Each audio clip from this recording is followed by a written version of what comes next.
Hey everyone, I'm back, and today we're going to be talking about The Body in the Locker. And this movie came out in 2025.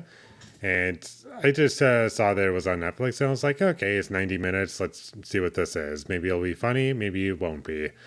But what I did not expect going into it was that it was a Lifetime original movie. So once I saw that, I realized I know exactly what I'm in for. And what do you know? It was a really bad movie. Didn't really have anything that I liked about it. I do have a decent amount to say about it, but I will say this much before getting into anything. This was my first Lifetime movie, actually. I've never seen any other Lifetime movie before. And in this movie, we have a decent amount of characters that I don't care about and are just not even characters, and I can't get behind any of them because I don't like any of them. They're not interesting people. They barely feel as though they're people. And the movie is trying to get you to care about them, but I really don't. And there's lots of moments in this movie where it's just implying tension, and it just always falls flat for me. And this movie, I swear, has some of the dumbest characters I've seen in a movie. And in this movie, we have a scene, I'm just going to give you an example, where our main character, she's walking around a house and she hears a noise from upstairs, and she comes to the conclusion, okay, there's someone else in the house and they're not supposed to be here. And she grabs a weapon and it's like, I have a weapon, just announcing her presence. And in any other movie, you would say, just call the cops or something, call 911, whatever, anything like that. But in this movie, they take it a step further. They have the person actually run out of a room, and they kind of trip over and fall and drop something, and then they pick it back up and run out of the house. But what makes this really strange is the actual burglar. Like, they you would imagine they would just have a mask on. Nope, not this character. They were dressed in black, all black, and had just like a coat on to cover their head. Like what? And it looked so goofy to me. And on top of all this, they were doing this in broad daylight, like the sunniest day ever, and they're wearing all black. And eventually they do run out of the house, and our main character just decides not to follow them or whatever. I mean, you already did so much, might as well just run after them, right? So what ends up happening is that we have that, and then she just calls the police, and then they get there and start investigating. And you might start to think, okay, maybe this is a crime thriller, and it's really not. It's kind of just a boring family drama with crime elements kind of in there. And everything in this movie just looks so cheap.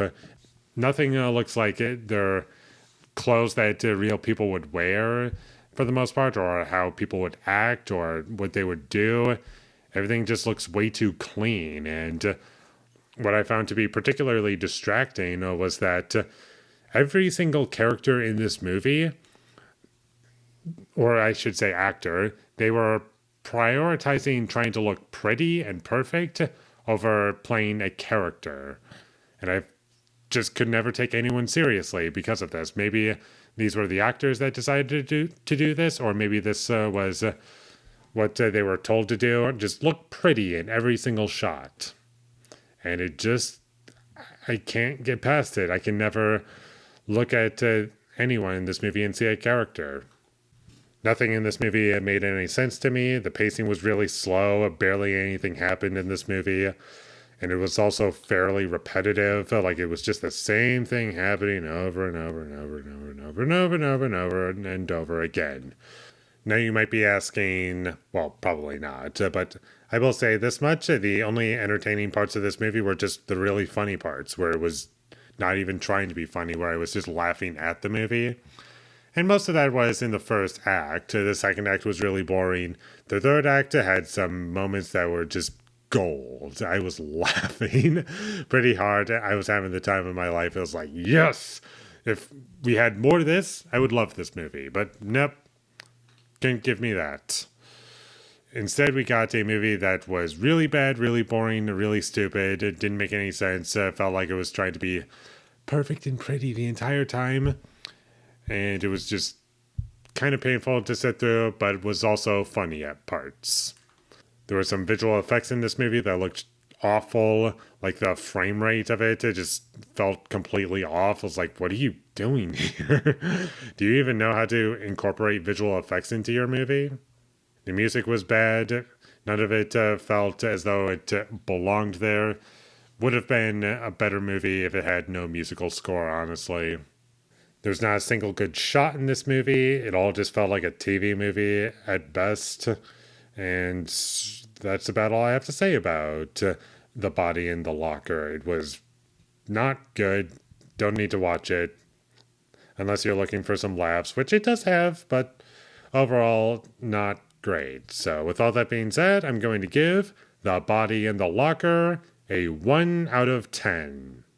And also, as a side note, after I watched The Body in the Locker, I decided to rewatch Inside Llewyn Davis. Really loved this movie, and it was just a really enjoyable experience rewatching it.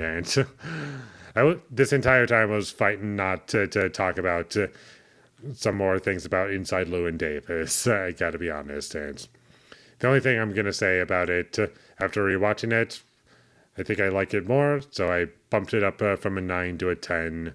Really loved it. Check that one out. Thank you for watching my videos as always. If you enjoyed this review, be sure to leave a like and comment down below you thought of The Body in the Locker, and my social media links, they will all be in the description, so follow me there. And last but not least, subscribe to be a part of Foley Nation, and I'll see you when I get my next review up, and that is going to be for Captain America Civil War. So look forward to that, but until I get that up, thank you for watching and have a great day.